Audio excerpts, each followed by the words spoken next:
The year was 2847, and the galaxy had changed in ways nobody could have imagined.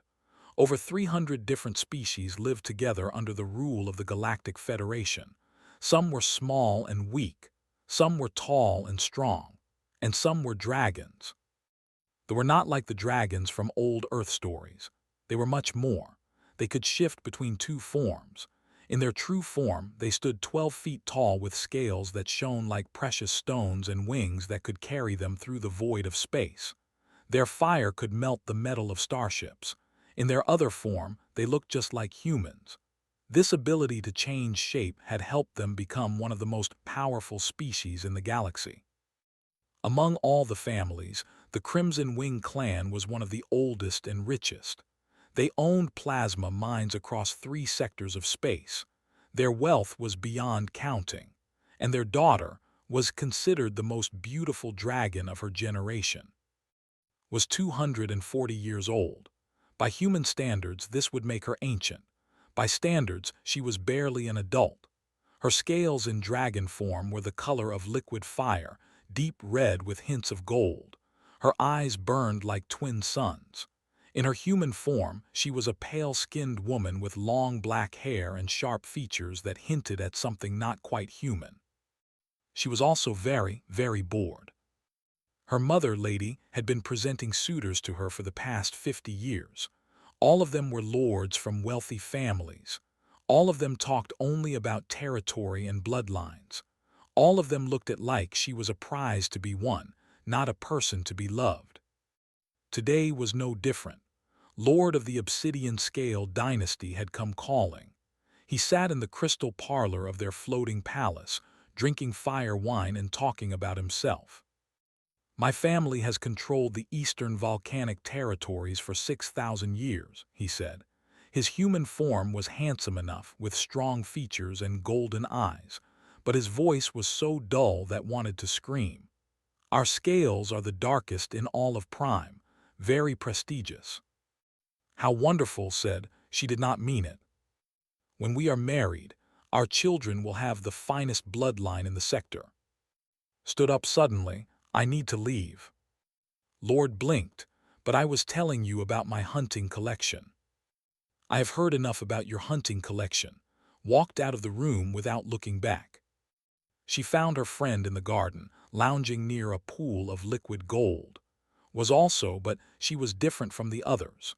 2 years ago, she had shocked everyone by dating an amphibian species that most considered far beneath them. Her family had nearly disowned her. Another bad suitor asked. The worst, sat down beside her friend. He spent an hour talking about his scales. An hour. Do you know how long an hour feels when someone is describing the exact shade of black of their scales? Laughed, I can imagine. I want to meet someone different. Someone who does not care about my family name or my clan's wealth. Someone who sees me as a person, not as a way to improve their bloodline. His reptilian eyes gleamed with mischief. I know a way. What way? There is an app that the lower species use. It is called Stellar Hearts. You create a profile, answer some questions about your personality, and the app matches you with others. The special thing is that nobody knows what species you are until you meet in person. Stared at her friend. A dating app for humans. For everyone, but mostly humans use it, yes, smiled. You could pretend to be human, meet someone who has no idea you are a dragon princess. Mother would die of shame. Is that not the point? Thought about it. She thought about Lord and all the lords before him. She thought about 50 more years of listening to boring men talk about their scales and their territories. Then she made a decision. Tell me how to use this app. That night created her profile. For her photo, she used an image of herself in human form. She looked plain in it, ordinary like any other human woman. For her occupation, she wrote resource management, which was technically true. For her name, she simply used. She answered the personality questions honestly. What did she value? Connection. What did she fear? Being alone in a crowd of people who did not truly see her. What did she want? someone real. The app worked quickly. Within a day it found her a match. His name was. Studied his profile carefully. His photo showed a young human man with messy black hair and a smile that was slightly crooked. His eyes were kind. He wore a simple jacket that looked old and worn. Everything about him screamed ordinary. His occupation said freelance consultant. His hobbies were reading, stargazing, fixing things. His answers to the personality questions were thoughtful and honest. He wrote about growing up poor, about losing his parents young, about finding peace in understanding how things worked. He looks poor, thought, perfect. She sent him a message. He replied within minutes. They talked for hours that first night about everything and nothing. He was funny in a quiet way. He asked her questions and actually listened to her answers. He did not try to impress her with stories of his achievements. After a week of messaging, he asked if she wanted to meet in person. There is a noodle shop on station, he wrote. It is nothing fancy, just good food and honest people. Would you like to have dinner with me there? Station was a mid-tier trading hub, the kind of place where humans and aliens mixed freely. No self-respecting noble would ever go there. It was perfect. Yes, wrote back, I would love that. She did not tell him that she was a dragon. She did not tell him that her family could buy the entire station without noticing the expense. She wanted him to meet her, the real her, without all the weight of her heritage. What did not know was keeping secrets too. Big secrets. Secrets that would change everything. But that night, as she drifted off to sleep with a smile on her face, she knew only one thing. For the first time in 50 years, she was excited about the future. Station was nothing like home. The floating palaces of Prime were made of crystal and gold, filled with silence and servants. Station was made of metal and noise, filled with crowds and chaos. Loved it immediately. She had dressed carefully for this day. For the first time in her life, she had to buy cheap clothes. Her wardrobe at home contained nothing that cost less than a small spacecraft. She found a simple blue dress at a market stall and a pair of worn shoes that a merchant was throwing away. She looked at herself in the mirror and saw a plain human woman. Nobody special. Nobody important. It felt wonderful.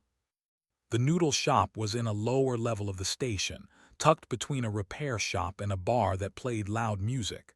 Steam rose from the kitchen. The smell of garlic and spices filled the air. The tables were old and scratched. The chairs did not match. It was the most beautiful restaurant had ever seen.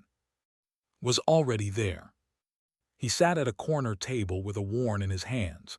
He was reading something, his brows slightly creased in concentration. When the door opened and walked in, he looked up. His face changed. A smile spread across his features, that same crooked smile from his profile photo. He stood up quickly, almost knocking over his chair. Hi, I am. He offered a small bow, an old human custom that had read about but never seen in person. Sorry I got here early. I was nervous. You were nervous, found herself smiling back. The lords who courted her were never nervous. They walked into rooms like they owned them. They spoke like every word was a gift. This human, with his messy hair and his old jacket, was actually nervous to meet her. Why? Because you seem way out of my league. He pulled out her chair for her. Your messages are so smart. You have traveled everywhere, seen everything. And I am just me. Sat down, the chair was uncomfortable. The table wobbled slightly. She had never been happier. Tell me about you, she said. The real you, not just what was on your profile. Sat across from her, he thought for a moment. I grew up on a colony world called New. It was a mining planet, nothing special. My parents worked in the mines. They died when I was young. An accident. I am sorry. It was a long time ago. His voice was soft but not sad. He had made peace with this pain. After that, I moved around a lot. I worked odd jobs, fixing machines mostly. I always liked understanding how things worked, taking something broken and making it whole again. The owner of the shop came over, an elderly human woman with hair and kind eyes. Her name was, and she looked at like he was her own grandson. "The usual?" she asked him. "Yes, please, and whatever my friend wants." Looked at the menu. Everything was cheap. The most expensive item cost less than the napkins at restaurants back home. She ordered the same thing as. The noodles arrived quickly. They were simple, just synth protein in hot broth with vegetables and spices. Took a bite and her eyes widened. It was delicious. Not fancy, not complicated, just good, honest food made with care. "This is amazing," she said. Grinned, "Is the best cook on the station, maybe in the whole sector." He ate with genuine enjoyment, slurping his noodles without any of the careful manners that nobles used. It was refreshing. They talked for hours, told her about his work as a consultant. He solved engineering problems for small companies that could not afford big firms. The pay was not great, but he enjoyed the work. He liked helping people. "What about you?" he asked. "Your profile said resource management. That sounds important." Hesitated. She could not tell him the truth, that she managed nothing and her family's servants handled everything. So she told a smaller truth. "I work with my family's business. We deal in plasma mining. It is not very exciting." Plasma mining. That is incredible. The physics alone must be fascinating. And then something strange happened. Started asking her questions about plasma mining. Not business questions, not money questions, but real scientific questions about how the process worked. Found herself struggling to answer. She had never cared about the details of her family's business before. "I am sorry," said, noticing her confusion. "I get excited about engineering stuff. I did not mean to put you on the spot." "No, it is fine. I never thought about it that way before." She looked at him with new eyes. "You really love learning, do you not?" "I love understanding," he smiled. "The universe is this giant puzzle. Every time I figure out a small piece of it, I feel like I am getting closer to something important. Does that make sense?" It made perfect sense. Had spent 200 years surrounded by people who only cared about power and status. Here was a human who cared about knowledge for its own sake, who found joy in simple things like noodles and puzzles and the mechanics of plasma mining. "It makes sense," she said softly. After dinner, they walked through the station. The corridors were crowded with dozens of different species. Humans, insect-like, tall, kept her head down, afraid someone might recognize her. But nobody looked twice at the plain human woman walking beside the man in the old jacket. They found an observation deck where workers gathered to watch cargo ships drift by. The view was not beautiful, just metal and machinery and distant stars, but looked at it like it was the most wonderful thing he had ever seen. "I never get tired of space," he said. "All that emptiness, all that possibility, it makes my problems feel small." "What problems do you have?" He laughed. "The usual, money is tight. Work is hard to find sometimes. I worry about the future." He turned to look at her. "But tonight I am not worried about anything. Tonight I am just glad I met you." His heart did something strange. It felt like flying, like the first time she had spread her wings as a child and soared above the volcanic mountains of home. "I am glad I met you too," she said. They said goodbye at the transport hub, asked if he could see her again, said yes before he finished the question. Walking back to her shuttle, thought about the evening. She thought about cheap noodles and crooked smiles, and a man who found joy in understanding how things worked. She did not know that this man was hiding a secret bigger than her own. She did not know that his worn jacket and his talk of tight money were all lies. She did not know that was the richest human in the entire galaxy, and that he had created his humble profile for the exact same reason she had created hers. All she knew was that she was already counting the hours until she could see him again. The weeks that followed were the happiest of long life. She had met again and again, always in simple places, always away from the eyes of nobility. They explored the grimy corridors of station together. They ate street food from vendors who sold mystery meat on sticks. They listened to underground music in clubs where the floors shook with bass. Was careful with money. He always looked at prices before ordering. He chose the cheapest items on menus. Sometimes he would say things like maybe next month when suggested activities that cost too much. She found it endearing. She had never met anyone who had to think about money before. What she did not notice was how carefully he played his role, how he would check his account before each date to make sure he had only small amounts available, how his worn jacket was actually a custom piece designed to look old, had spent years building his disguise, and he was very good at wearing it. One night they sat on a cargo platform at the edge of the station. Their legs dangled over the void. Behind them, workers loaded crates onto transport ships. Below them, stars stretched out forever. Had been thinking about truth. She had been lying to this man for weeks, and it was starting to hurt. She said quietly, "There is something I need to tell you." He turned to look at her. The starlight caught his eyes. "What is it?" "My family, they are complicated, traditional." She struggled to find the right words. "They believe in marrying within your own kind, preserving bloodlines. If they knew I was dating a human, they would be very angry."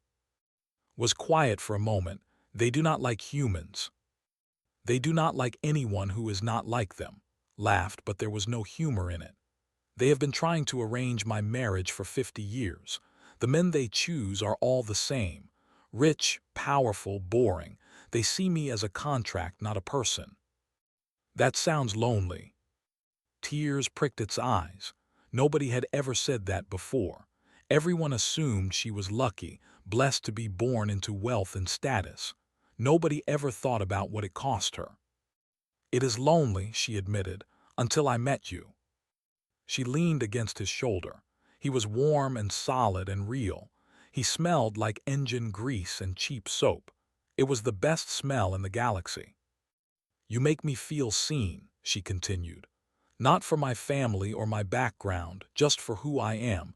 That has never happened to me before." Wrapped an arm around her. His voice was thick with emotion. "I know exactly what you mean." They sat there for a long time, watching the stars, not needing to speak. Two people hiding from their real lives, finding truth in each other. But the galaxy does not allow secrets to stay hidden forever. 3 days later, arrived at the noodle shop for their usual dinner. Was already at their corner table, reading his. Was bringing out bowls of hot broth. Everything seemed normal. Then the door exploded open. A tall man strode into the shop. He wore the kind of suit that cost more than most people earned in a year. His features were sharp and cruel, his eyes golden like sun fire. Even in his human form, he radiated power and anger. His blood turned to ice. She knew this man. She knew him very well. "Brother," she whispered. Of the Crimson Wing clan looked around the noodle shop with open disgust. His lip curled at the cheap furniture, the simple food, the common people eating their dinners. Then his eyes found, and his expression darkened further. "Sister," his voice carried across the room. Everyone stopped eating to stare.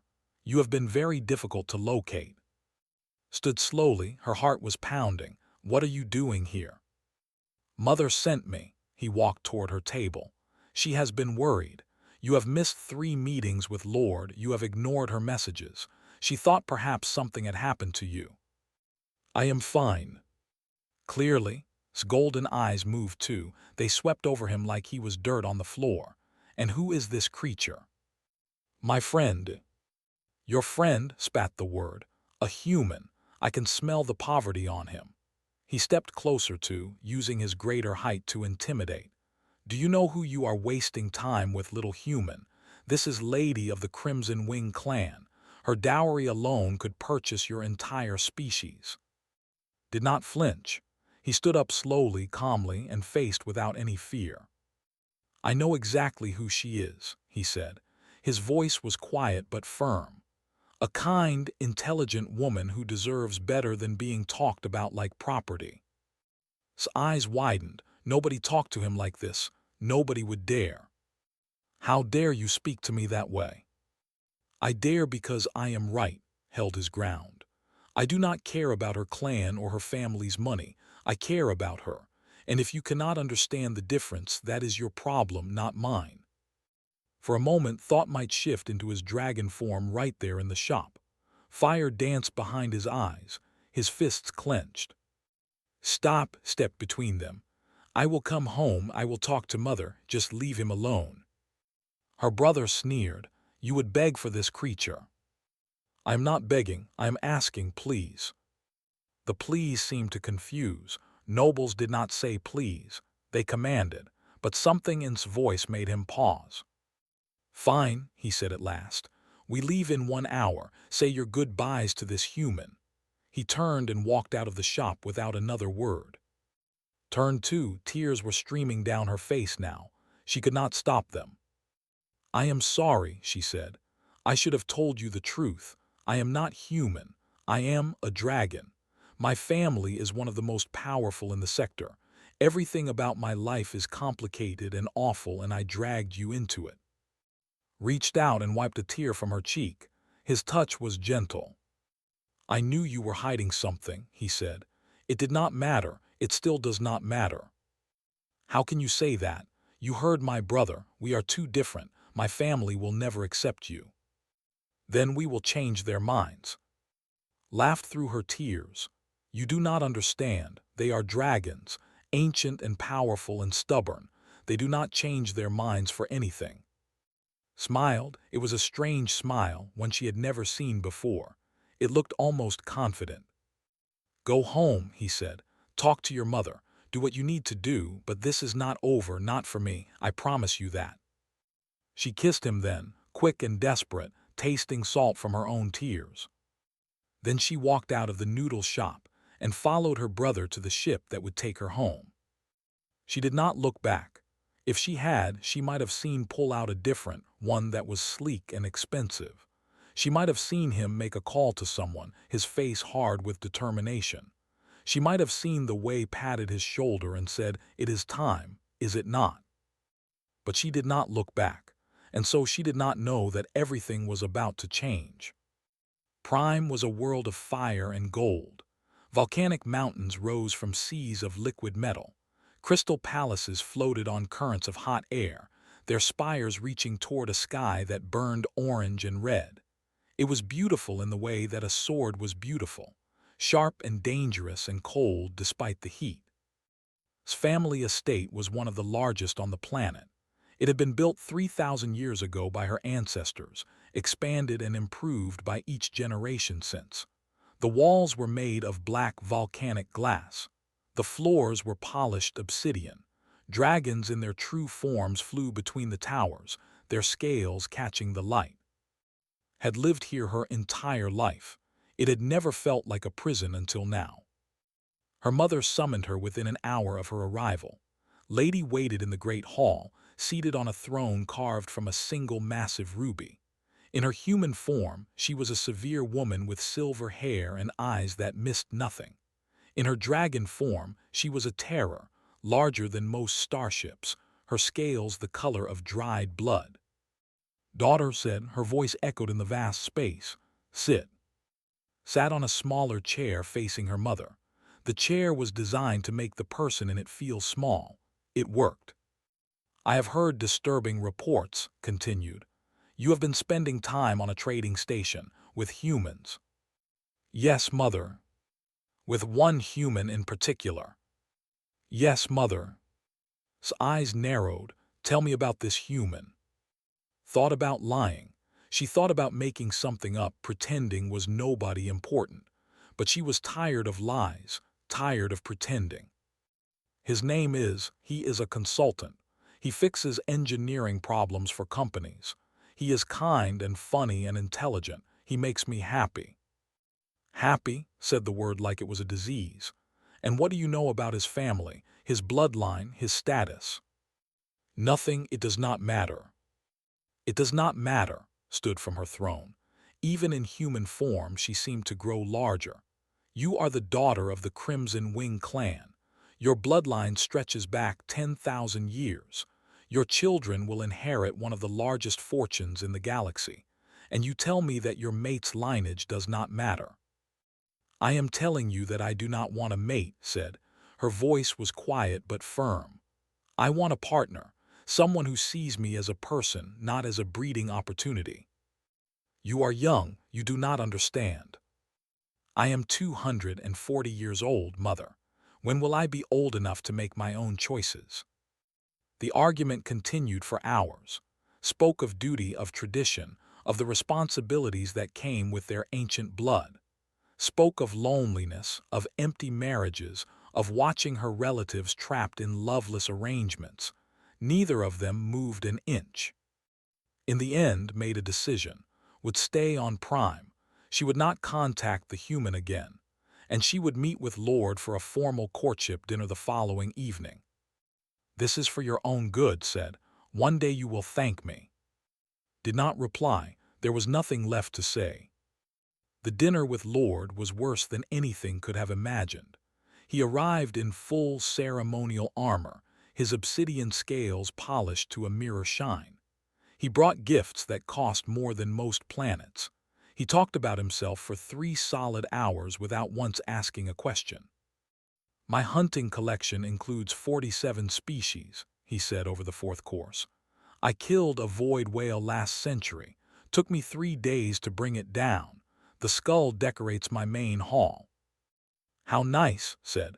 She was not listening. She was thinking about noodle shops and crooked smiles and a man who found joy in fixing broken things. When we are married, continued, you will of course give up any hobbies that interfere with your duties as my wife. Of course. And our children will be raised in the traditional way. No human contamination in their education. His hand tightened around her fork. Human contamination. You know what I mean. Humans are useful as servants and workers, but their ideas are dangerous. Equality, individuality, all that nonsense. It weakens the blood. Before could respond, something strange happened. Every in the dining hall suddenly flickered. The image changed from the standard news feed to a live broadcast, a press conference, and standing at the center of the screen was a face knew better than her own. Yes. But he looked different. He wore an expensive suit that fit him perfectly. His hair was neat. His posture was confident. He stood on the steps of a massive building with a logo behind him that did not recognize, Prometheus Industries. My name is, he said to the crowd of reporters, and I am here to announce the largest charitable initiative in human history. Could not breathe. Prometheus Industries will donate 30% of its annual profits to cross-species educational programs. Continued. We will build new medical stations in the Outer Rim. We will fund refugee resettlement and infrastructure development in the sectors. This is not charity. This is investment in a better future for everyone. The reporters were shouting questions, could barely hear them over the roaring in her ears. Mister, is it true that you are the wealthiest human alive? Mister, why reveal yourself now, after decades of anonymity? Mister, what prompted this decision? Held up a hand for silence. One more announcement. Recently I was reminded that true connection transcends species, status, and circumstance. Someone taught me that. Someone I care about very deeply. He looked directly into the camera, directly at, and I intend to prove that I am worthy of her, no matter what obstacles stand in my way. The broadcast ended. Silence filled the dining hall. Lord was sputtering. That was the human from the report, the one found with you. His mother stood frozen, her face unreadable. Burst into the room, his human form barely containing his dragon fury. That creature, that poor, pathetic creature from the noodle shop, he is the one who solved the theta equation. His technology powers half the ships in our own fleet. I am aware, said slowly. Her voice was strange, almost thoughtful. Stood up, her chair fell backward with a crash. "Mother," she said, "I need to go." "Go where?" "To him." Studied her daughter for a long moment. The great hall was silent. Everyone waited for the matriarch's response. Then Lady did something unexpected. She smiled. It was a small smile, barely visible, but it was there. "The shuttle bay is on the east tower," she said. "Try not to crash." Did not wait for her to change her mind. She ran. Behind her, she heard Lord demanding an explanation. She heard arguing with their mother. She heard the chaos of her carefully ordered world falling apart. But all she cared about was the man waiting for her among the stars. The noodle shop had not changed. The same worn tables, the same mismatched chairs, the same smell of garlic and spices floating through the air, was behind the counter preparing broth like she did every evening. Everything was exactly as it had been on that first night. Had rented the entire establishment, not because he wanted privacy, but because he wanted this conversation to happen in the place where everything had started. He sat at their corner table, waiting. When the door opened, he stood. Walked in. She was in her true form. 12 feet of crimson scales, wings folded against her back, eyes burning like twin suns. She barely fit through the doorway. The tables and chairs looked like toys next to her massive frame. Then she shifted. The dragon melted away, replaced by the dark-haired woman in the simple blue dress. The woman who had first sat across from him and eaten cheap noodles and laughed at his jokes. "You lied to me," she said. Nodded yes. "You are not a poor consultant." "No. You are the richest human in the galaxy." "I am." Walked toward him. Each step was slow and deliberate. Your worn jacket, your careful counting of money, your talk of tight budgets and hard work, all lies. All true once. Did not step back. He did not flinch. "I did grow up poor. I did lose my parents in a mining accident. Everything I told you about my childhood was real. The only lie was who I am now." "Why?" Her voice cracked. "Why pretend?" "For the same reason you pretended." He reached out and took her hands. His were warm against her cold fingers. "I wanted someone to love me, not my money, not my company, not my inventions, me, the boy from New who liked fixing broken things." His eyes filled with tears. "You could have told me later, after we became close." "So could you." The words hung in the air between them. Two liars, two people hiding from their real lives, two hearts trying to find something genuine in a galaxy full of lies. "I fell in love with a poor consultant," whispered, "not a tycoon." "They are the same person," squeezed her hands. "The money does not change who I am. It just changes what I can do. And what I can do is fight for you, for us." Before could respond, the door crashed open again. Stormed in, still in human form but barely containing his dragon rage. Behind him came Lady, calm and observant. Behind her came Lord, his face purple with anger. "Unacceptable," roared. "This farce ends now. Sister, you will return home immediately. This human, this deceiver, This human," interrupted calmly, "just donated 3 billion credits to orphanages. In your mother's name." Stopped mid-sentence. His mouth hung open. "I also purchased controlling interest in the Obsidian Scale Dynasty's primary competitor." Turned to look at Lord. "I believe that makes me your new business partner. We should have lunch sometime." His face went from purple to white. Lady studied with sharp eyes. For a long moment, nobody spoke. The only sound was the bubbling of broth from his kitchen. "You did this for my daughter," said finally. It was not a question. "I did this because it was right. The orphanages needed funding. The market needed competition." Shrugged. "The timing is just convenient." "And the press conference, revealing your identity after decades of hiding." "Also necessary." Stood straight and met his gaze without fear. "Lady, I am not asking your permission to love your daughter. I am informing you of my intentions. I will court her properly, according to whatever traditions you require. I will prove my worth through actions, not bloodlines. And I will do so as a human because that is what I am, and I am not ashamed of it. The silence stretched, could hear her own heartbeat. Then laughed. It was not a cruel laugh or a mocking laugh. It was genuine, surprised, almost delighted. The sound echoed off the walls of the little noodle shop like something that did not belong there. 60 years, she said. 60 years I have been presenting suitors to my daughter, lords and princes and heirs of ancient houses, all of them powerful, all of them wealthy, all of them boring. She looked at with something like respect. None of them had the courage to face me like this. Mother sputtered, "You cannot possibly be considering." "I am not considering, I have decided," turned to her son. "Close your mouth, you look like a startled fish." She walked toward, her steps slow and measured.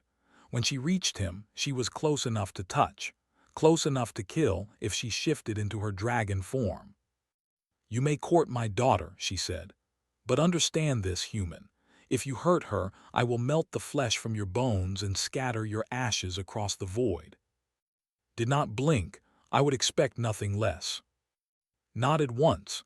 Then she turned and walked out of the shop, followed, still sputtering protests. Lord slunk out last, his dreams of marriage to a dragon princess dying with every step. The door closed behind them, and stood alone in the noodle shop. Quietly placed 2 bowls of hot noodles on their usual table and disappeared into the kitchen, giving them privacy. "Well said, that happened." "It did.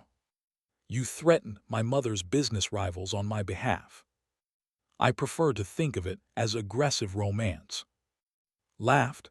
It was the first real laugh she had managed in weeks. She sat down at their table and sat across from her, just like that first night. "What happens now?" she asked. "Now we eat noodles," picked up his chopsticks. "Then we figure out the rest together." They ate in comfortable silence for a while. The noodles were perfect, just like always, hot and simple and made with love. "I want to do something," said eventually. "Your charitable projects, the medical stations and the schools, I want to help." "Help how?" "I do not know yet, but my family has resources, connections. If I am going to be part of your world, I want to do something useful with it, not just sit in a crystal palace and look pretty."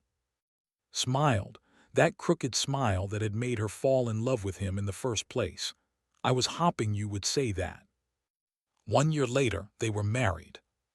The wedding was held on a small moon, a compromise between tradition and human comfort.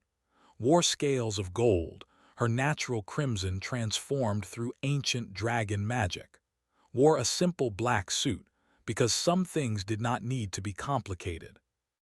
The galaxy watched as the richest human alive married a dragon princess. People debated what it meant for politics, for business, for the future of species relations. Opinion pieces filled the news feeds for months, and ignored all of it. In the palace gardens, they built a small noodle shop, an exact replica of the one on station. Moved there to run it, happy to be part of their strange new family. On their first anniversary, they sat in that shop and ate cheap noodles and talked about the future. Their foundation had funded 30 new medical stations. Their schools had educated thousands of children from dozens of species. They had proven that humans and dragons could work together, love together, build something new together. "Any regrets?" asked. Reached across the table and took her hand. "Only that I did not find you sooner." "Flatterer. Truth teller." She leaned over and kissed him, tasting garlic and joy. Outside, the stars wheeled in their eternal dance. The universe was vast and strange and full of wonders. But the greatest wonder of all was this. 2 people had found each other across the emptiness, had seen past the lies and the fear and the ancient prejudices, and had chosen love. It was, in the end, a very human thing to do. And that was what made it beautiful.